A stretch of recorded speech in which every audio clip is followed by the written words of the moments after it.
Hi everyone. What would you do if the woman who had been your entire world for 42 years suddenly felt like a stranger sitting right across the kitchen table from you? I cried all night the day everything finally broke open, but to understand how we got there, I have to start with the most ordinary morning we ever had. My name is Jack. I'm 68, retired accountant. Spent 40 years counting other people's money, and now I count the minutes of quiet peace in our little house on the edge of Chicago. Linda is 66, retired teacher. We've been together 42 years, married 40. Our daughter Sarah is 40 and lives in New York, son Michael is 38 and teaches history 20 minutes away. I used to wake up every single day thinking this marriage was the one thing in life I didn't need to double-check. It was a plain Wednesday morning in early November. The kitchen smelled of coffee and slightly burnt toast, the way it always does when I'm the one watching the toaster. Pale sunlight came through the old lace curtains and lay in soft squares on the tablecloth. I sat in my usual chair, newspaper open, the pages rustling every time I turned them. Linda sat opposite me in her favorite gray sweater, the one with the little hole on the cuff. She stirred her coffee slowly, spoon clinking against the mug, and scrolled her phone with the other hand. She smiled at the screen, a small, soft smile I hadn't seen in months. Just for a second her shoulders lifted, like something pleasant had touched her. Then she noticed I was looking and quickly turned the phone face down. "Morning, love," I said. "Sleep, okay?" Fine." She took a sip of coffee. "I think I'll go to the library after breakfast. Need to return those 2 books and maybe sit and read a little. Won't be long." Her voice was calm, every day. The same voice she used for 40 years when she went to the store or to the post office. She stood up, kissed the top of my head, quick and light, and started rinsing her plate. The water ran, the plates clinked. Everything normal. Then her phone buzzed once on the table. She dropped her hands fast, grabbed it, and held the screen close to her chest so I couldn't see. But I still caught the bright flash of the notification before it disappeared. "Can't wait to see you today, P." My chest did that tiny, stupid flip. P. Probably Peter from her old book club. Or maybe the guy who fixes our printer. Nothing special. She's retired, she has friends, she has the right to a quiet morning out. I smiled anyway. "Text me when you get to the library, okay? So, I know you arrived safe." "Sure," she said, already putting on her coat in the hallway. The front door clicked shut behind her. The house became very quiet. Only the fridge hummed and the clock ticked above the sink. I stayed at the table, coffee getting cold in my mug, looking at her empty chair. The sunlight was still the same. The toast crumbs were still on the plate. Everything looked exactly as it had looked every morning for the last 40 years. And yet something felt slightly off. Like a picture hanging perfectly straight, but deep down, that one invisible nail is starting to loosen. Little did I know that the library she was going to wasn't the library at all, and that one short message was the very first thread quietly pulling our whole life apart. Jack begins the story in a state of deep nostalgic attachment and confident trust, classic long-term marital bonding where shared history acts as emotional armor. Linda's charming, restless personality is revealed through microgestures, the small private smile at her phone, the quick turn of the screen, the light kiss on the head that feels just a fraction too brief. Jack's immediate rationalization, probably Peter from book club, nothing special, shows classic denial and cognitive dissonance. His mind protects the 40-year illusion of safety by explaining away the first intuitive warning. The ordinary kitchen scene, burnt toast smell, clinking spoon, pale sunlight on the tablecloth, makes the tiny crack in trust feel even more real and painful. This opening locked the audience into Jack's inner conflict, love versus emerging doubt. Trust still feels safer than suspicion, yet his body already registers that something invisible has begun to shift. The everyday morning becomes the perfect stage for the slow unraveling that will follow. The days after that Wednesday morning felt like walking on thin ice that still looked solid. Linda came back from the library at 4:30 instead of noon. She walked in carrying 2 books I'd never seen before, cheeks pink from the cold November air, and kissed my forehead the same quick way she had left. Traffic was terrible, she said, hanging her coat. The scent of cold outside mixed with something else, faint, like someone else's cologne, but I told myself it was probably the library's old heating system. That night she sat on the couch scrolling her phone again, smiling at the screen in the dark. When I asked what was funny, she turned it face down fast. Just a funny video from Sarah. But Sarah had called me an hour earlier and sounded tired, not like someone sending memes. By the following week the small changes stacked up like snow that nobody notices until the driveway is buried. She started going out 3, sometimes 4 mornings a week. Always the library, or meeting an old colleague for coffee, or walking the mall because my knees need movement. She bought a new winter coat, soft camel wool, expensive looking. When I asked where she got the money she laughed lightly. Online sale, love. You know I'm good at finding deals. Her phone now lived in her pocket or her hand. At dinner she kept it on silent but checked it under the table. One evening I came into the bedroom and she was typing fast, then locked the screen the second the door creaked. The room smelled of her new lotion, something warmer, muskier than the rose she had used for 30 years. I started waking up at 2 a.m. to the faint blue glow from her side of the bed. She would be facing away from me, shoulders curved protectively around the phone. I lay there listening to her thumbs moving, the tiny taps sounding louder than they should in the dark house. My mind raced through every innocent explanation: insomnia, reading, texting Sarah about the grandkids. But my stomach stayed tight. Michael dropped by one Sunday with the kids. While the boys played in the backyard, he pulled me aside in the garage. Mom seems different lately. Happier, but she keeps canceling plans with us last minute. Everything okay between you two? I forced a chuckle. Retirement, son. She's just enjoying her freedom. But his words stayed with me like a splinter. Then came the Thursday that cracked the ice a little more. I was driving home from the grocery store, taking the longer route past the old community center because the main road was closed. There, in the parking lot of the small cafe next to the center, was Linda's silver sedan. She was sitting inside with a man I didn't recognize, gray hair, dark jacket, leaning close across the table, both of them laughing. My hands went cold on the steering wheel. I drove past without stopping, heart hammering so hard I could hear it over the radio. When she got home that evening she smelled of coffee and the same faint cologne. Library was crowded, so I grabbed a quick coffee instead, she said, already heading to the shower. I nodded, throat dry. Nice. That night I couldn't sleep at all. I stared at the ceiling, replaying the way the man had leaned toward her, the easy way she laughed. My mind kept offering excuses: an old teacher friend, a planning committee for some school reunion, nothing more. But for the first time the excuses felt paper-thin. Something was shifting between us, quiet and steady, like a tide going out when you weren't looking at the water. I told myself I was imagining things.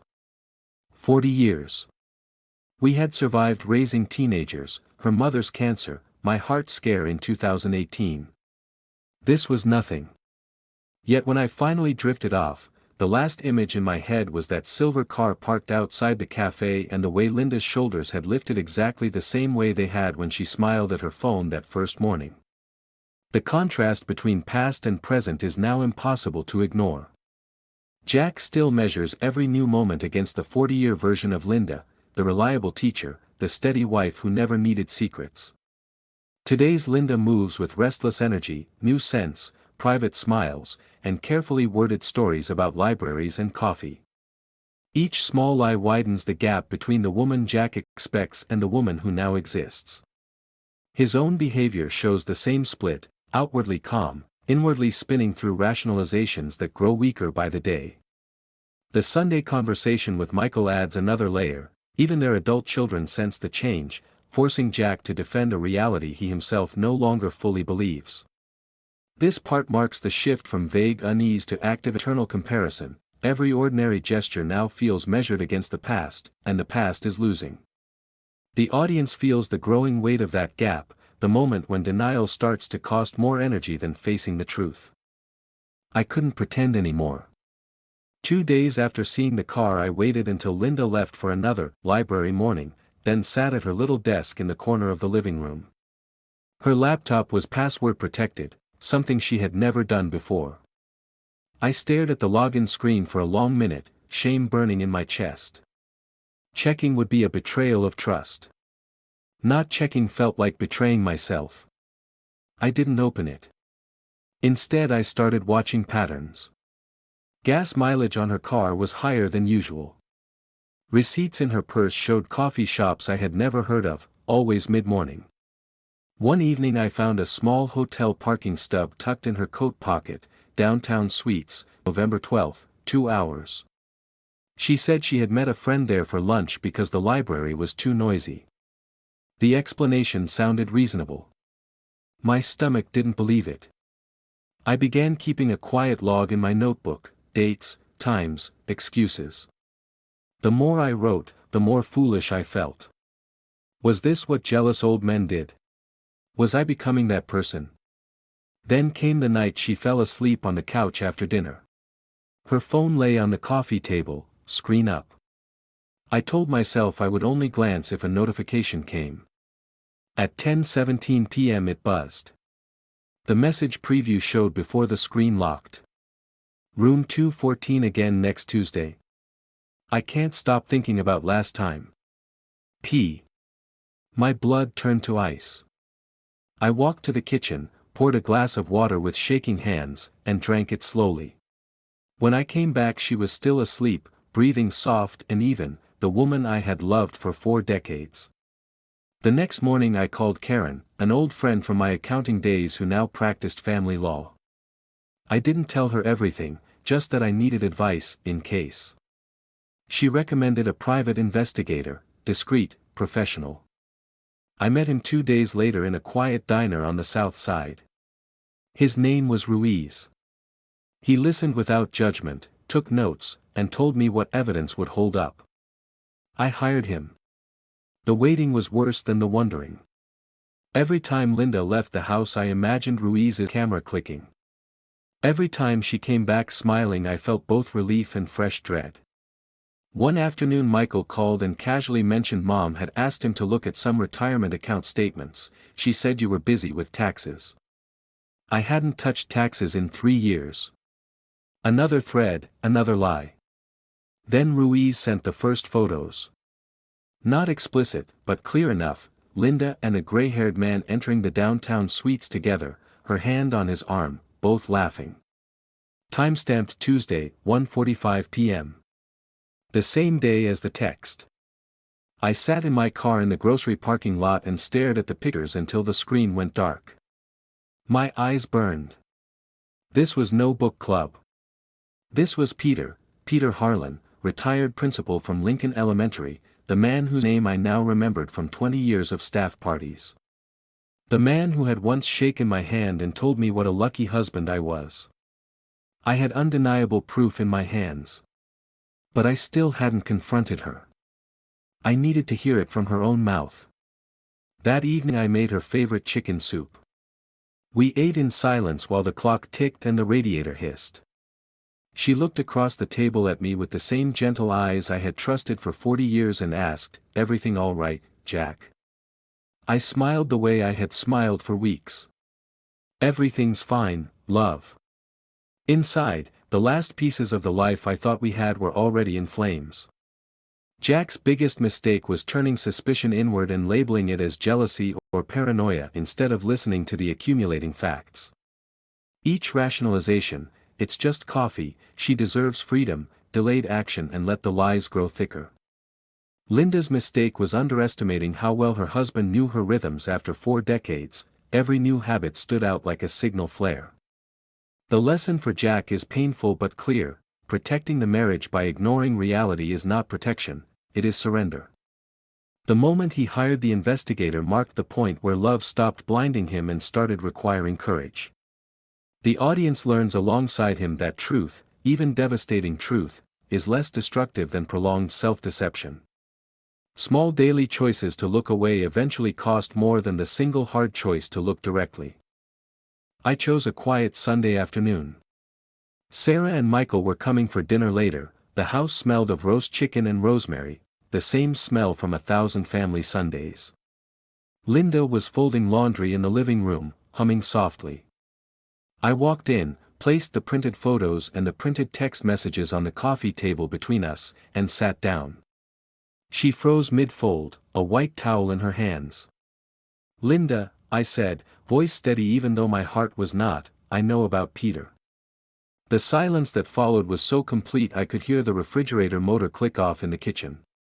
Her face went through stages I will never forget: surprise, fear, then something close to relief, as if a weight she had carried alone for months had finally been set down. She lowered the towel slowly. "How long have you known?" "Long enough." I slid the hotel receipt closer. "Room 214. Multiple times. I have pictures, dates, messages. I'm not guessing."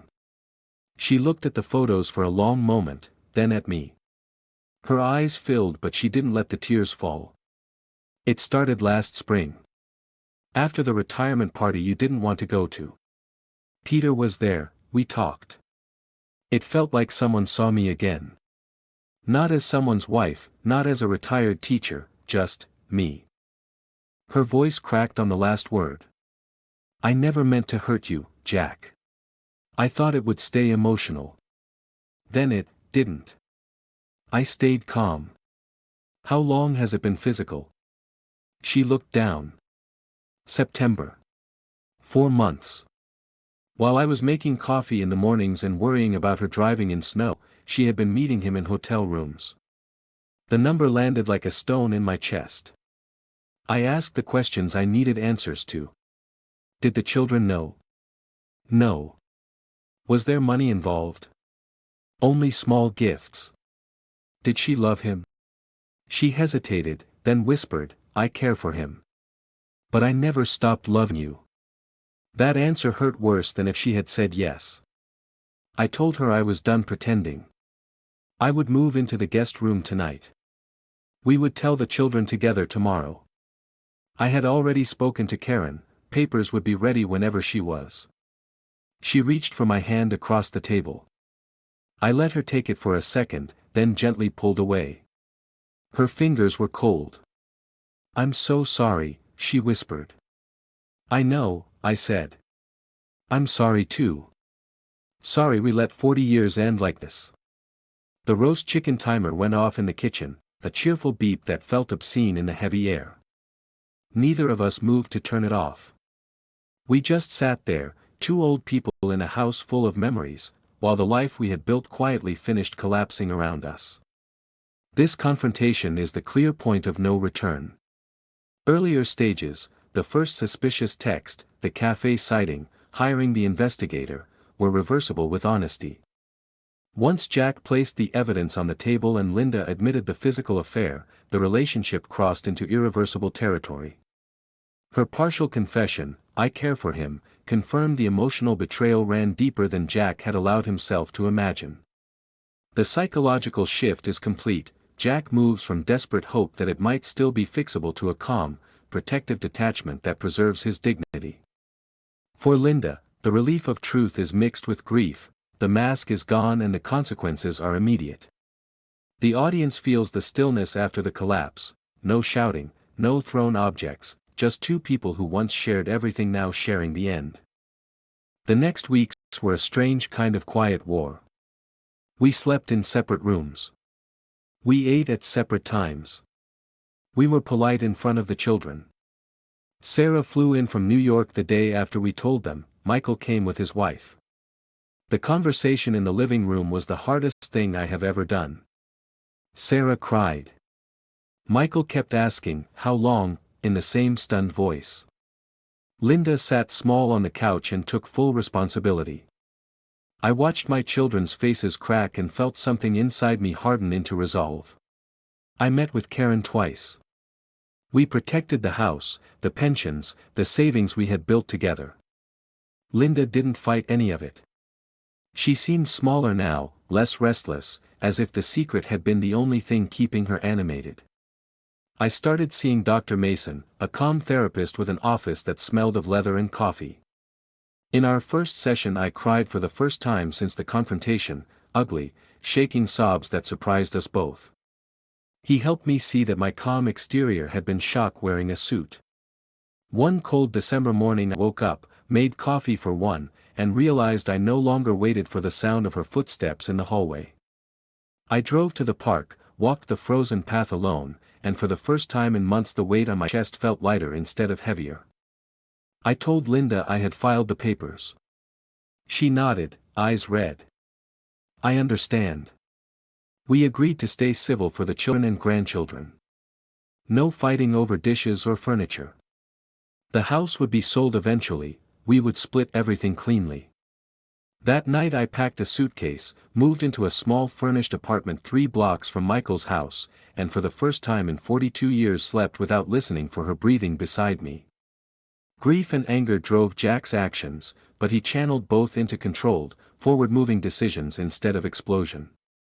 The emotion of betrayal pushed him to protect his financial future and his dignity, the emotion of love for his children kept the separation civil.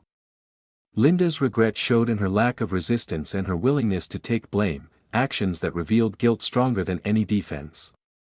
The children's pain became the emotional fuel that prevented Jack from either collapsing or lashing out. Every practical step, separate rooms, lawyer meetings, new apartment, was an external expression of the internal shift from we to I. The audience sees how raw feelings, when not suppressed and not indulged, can become the architecture of a new life. 6 months later the divorce was final. The house sold quickly, we split the proceeds without argument. I bought a smaller place with a sunny kitchen and a view of the park. I started volunteering at the local senior center doing taxes for people who couldn't afford an accountant. I joined a walking group. I even went on a few coffee dates, nothing serious yet, but the possibility felt good instead of terrifying. Linda moved into a condo near Sarah. We text about the grandchildren, nothing more. Sometimes I see her at family gatherings. We are polite, almost kind. The sharp edges have softened into something quieter than hate and gentler than love. One bright April morning I stood on my small balcony with a cup of coffee, watching the trees finally turn green again. The air smelled of wet earth and new beginnings. My phone buzzed, a photo from Michael of our youngest grandson learning to ride a bike. I smiled, typed a quick reply, and set the phone down. I realized I was no longer waiting for anything. 42 years is a long time to build a life with someone. It is also a long time to learn that you can survive losing it. I no longer wake up wondering what I missed or what I could have done differently. I wake up wondering what I will do with the years I have left. Trust can be broken in a single text message. But self-respect, that can be rebuilt one quiet, honest morning at a time. I'm Jack. 68 years old. Retired accountant. Divorced. And for the first time in decades, completely, peacefully, my own man. The entire arc traces one man's journey from comfortable illusion to painful truth to hard-won independence. Jack's initial blind trust, rooted in 40 years of shared history, slowly gave way to suspicion, then to courageous investigation, and finally to calm acceptance. The betrayal was not merely physical, it was the quiet theft of emotional presence over months while he continued to show up fully. Yet the story does not end in bitterness. Through therapy, honest conversations with his children, and deliberate small acts of independence, Jack reclaims his identity separate from the marriage. Linda's restlessness and need for excitement are understood without being excused, her choices cost her the safety of the life they built. The deepest lesson is that long marriages can still end, but the people inside them do not have to end with them.